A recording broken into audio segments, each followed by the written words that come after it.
பணம் நிறைய சம்பாதிக்கணும்னா, தொழிலுக்காக செலவழிக்கிற பணம் இருக்குல்ல, அதில் தாராளமாக செலவழிக்க பழகணும். தொழிலுக்காக. அதில் போய் கஞ்சத்தனத்தை பண்ணக்கூடாது. ஆனால் நிறைய சம்பாதிக்கணும்னு நினைக்கிறோம். ஆனால் ஒரு தொழிலுக்காக முதலீடு செய்வதற்கோ அல்லது ஒரு தொழில் சார்ந்த செலவுகள் இருக்குல்ல, தொழில் சார்ந்த செலவுகள், தொழில் சார்ந்த உறவுகளுக்காக நீங்கள் செலவு, தொழில் சார்ந்த அலுவலக உறவினர், அலுவலக உறவுகள், அலுவலக நண்பர்கள், தொழில் நண்பர்கள், தொழில் சார்ந்த நண்பர்கள், அவங்கக்கிட்ட செலவு பண்ணுறதுக்கு நம்ம கொஞ்சம் தாராளமாக இருக்கணும். அங்கே நீங்கள் கஞ்சத்தனமாக இருந்தீங்கன்னா உங்களால் தொழிலில் முன்னேற்றம் என்பது இருக்காது. தொழிலில் முன்னேற்றம் இருக்காது, அதிக பணத்தை சம்பாதிக்க முடியாது. இப்போது தொழில் அலுவலக உறவுகள் அவங்கக்கிட்ட அவங்களுக்காக செலவு பண்ணுறதுன்னா அவங்க நிறைய கடன் கேட்குறாங்க, அப்படி கிடையாது. கடன் எல்லாம் கொடுக்கணுன்னா ஒருத்தருடைய குணம் தெரிஞ்சு தான் கொடுக்கணும். ஒருத்தருடைய இயல்பு தெரிஞ்சு தான் கடன் கொடுக்கணும். அவங்க நல்லவங்களாக இருந்து தெரிஞ்சு தான் நம்ம கொடுக்கணும். கடனுக்கு இதுக்கு சம்மந்தம் கிடையாது. நான் சொல்கிற விஷயத்துக்கும் ஒரு தொழில் சார்ந்த செலவுகள், தொழில் சார்ந்த உறவுகள், நண்பர்கள், அவங்களுக்காக நீங்கள் செலவு பண்ணுறது, அந்த மாதிரியான செலவுகளில் நீங்கள் தாராளமாக இருக்கணும். கொஞ்சம் இப்போ உணவை பகிர்ந்து கொள்வது அல்லது அவங்களுக்காக ஏதாவது தொழில் சார்ந்த ஒரு நண்பர்கள் வரும்போது அவங்களுக்காக சாப்பாடு விஷயமாக செலவு பண்ணுறது, இந்த மாதிரி செலவுகளில் நீங்கள் தாராளமாக இருக்கணும். அப்போ தான் நிறைய பணம் சம்பாதிப்பதற்கான வாய்ப்புகள் உங்களுக்கு இருக்கும். நிறைய பணமும் சம்பாதிக்க முடியும். அந்த இடத்துல கஞ்சத்தனத்தை காட்டக்கூடாது. தொழில் சார்ந்த உறவுகளிடம் கஞ்சத்தனத்தை காட்டக்கூடாது. தொழில் சார்ந்த நண்பரிடம் கஞ்சத்தனத்தை, அலுவலக உறவினரிடம், அலுவலக நண்பரிடம் கஞ்சத்தனத்தை காட்டக்கூடாது. சில வீட்டில் தாராளமாக இருப்பாங்க, ஆனால் அலுவலக நண்பர்களிடம் கஞ்சத்தனமாக இருப்பாங்க. அவங்களுக்கு செலவு பண்ணணுமா அப்படின்னு யோசிப்பாங்க. ஆனால் வீட்டில் தாராளமாக இருப்பாங்க. ஏன்னா அலுவலக உறவு என்பது அதில் அன்பு கிடையாது, பாசம் கிடையாது, பெருசாக உரிமை கிடையாது, உறவு கிடையாது. அதில் போய் நாம் ஏன் உண்மையான அன்புங்கிறது குடும்பம்தான், குடும்ப உறவுகள் தான். அந்த தொழிலை தாண்டி வெளியில் இருக்கிற உறவுகள் தான் உண்மையான உறவுகள். நம்ம அவங்களுக்காக தான் நிறைய செலவு பண்ணணும். இது அலுவலக உறவுலாம் போய் அப்படின்னு நினச்சிட்டு அலுவலக உறவுகளிடம் ஒரு அலட்சியமாகவே இருப்பாங்க. அவங்களுக்காக ஒரு உணவு விஷயத்துலேயோ, ஒரு பகிர்ந்து உண்பதுலேயோ, அல்லது அவங்களுக்காக ஒரு உணவை வாங்கி தருவதிலையோ அந்த அந்த அதில் கஞ்சத்தனமாக இருப்பாங்க. அப்படி இருந்தாக்கா நம்ம முன்னேற்றம் மிகவும் பாதிக்கப்படும். அதனால் ஏன்னா அங்கே தான் நம்ம அங்கேருந்து தான் நம்ம பணத்தை சம்பாதிக்க போகிறோம். அப்போ நீங்கள் ஒரு தொழில் செய்கிறீங்கன்னா தொழில் சார்ந்த உறவுகளிடம் உங்களுக்கு ஒரு இணக்கமான உறவு இருக்கணும். தொழில் சார்ந்த நண்பர்களிடம், ஒரு தொழிலை நோக்கமாக கொண்டு பழகுகிற அந்த நண்பரிடம் உங்களுக்கு ஒரு இணக்கமான உறவு இருக்கணும், நல்ல ஒரு உறவு இருக்கணும். அப்போ அவங்கக்கிட்ட நீங்கள் சாப்பாடு விஷயத்தில் தாராளமாக இருக்கணும்.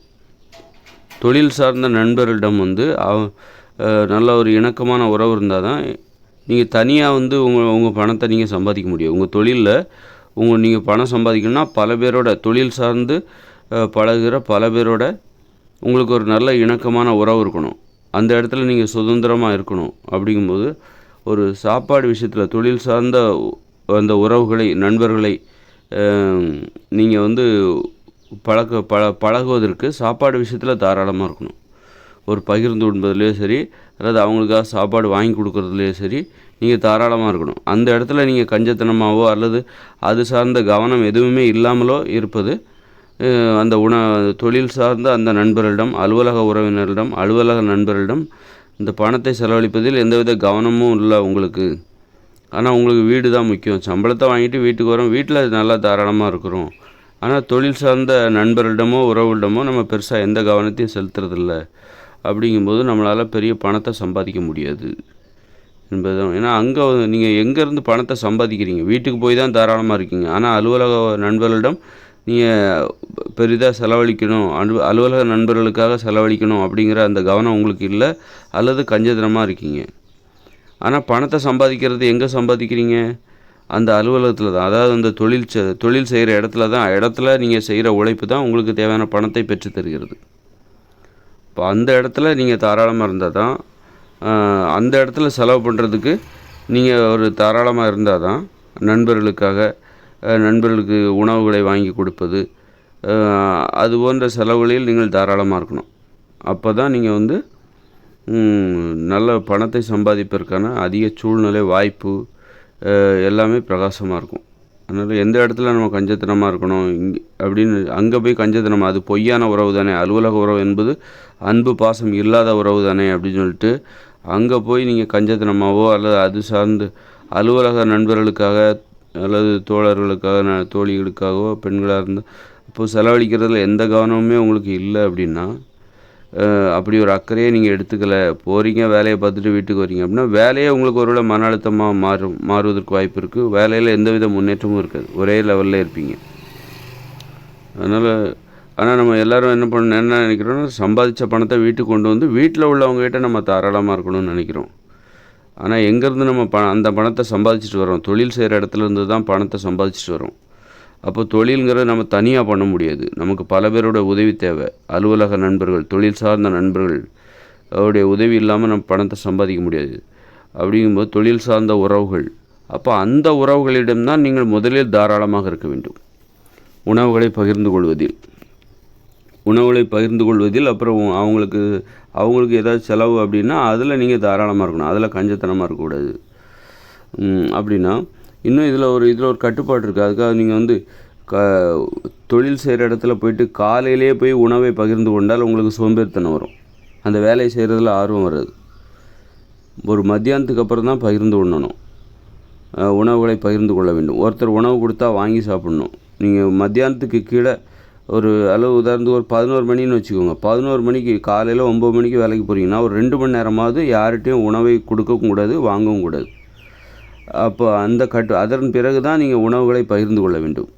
ஏன்னா ஒரு போட்டி உணர்வு உங்களுக்கு தேவை. தொழில் செய்கிற இடத்துல உண்மையான உறவு எதுவும் கிடையாது, அங்கே ஒரு போட்டி உணர்வு தேவை. நீங்கள் வேறு அவங்க வேறு, ஒவ்வொருத்தரும் அதில் ஒரு சுயநலமாக நீங்கள் இருக்கணும். நீங்கள் பிறரிடம் உணவை வாங்கி உண்பதோ அல்லது பிறருக்கு காலையிலே வேலைக்கு போகும்போதே காலைல 9 மணிக்கே உங்ககிட்ட இருக்கிற உணவை நீங்கள் மற்றவங்ககிட்ட கொடுக்குறீங்க, அவங்ககிட்ட இருக்கிற உணவை நீங்கள் வாங்குறீங்க அப்படின்னாலே ஒரு உறவு ஏற்பட்டுவிடும், ஒரு அன்பு பாசம் ஏற்பட்டுவிடும், விசுவாசம் ஏற்பட்டுவிடும். அப்புறம் அந்த போட்டி உணர்ச்சி வராது.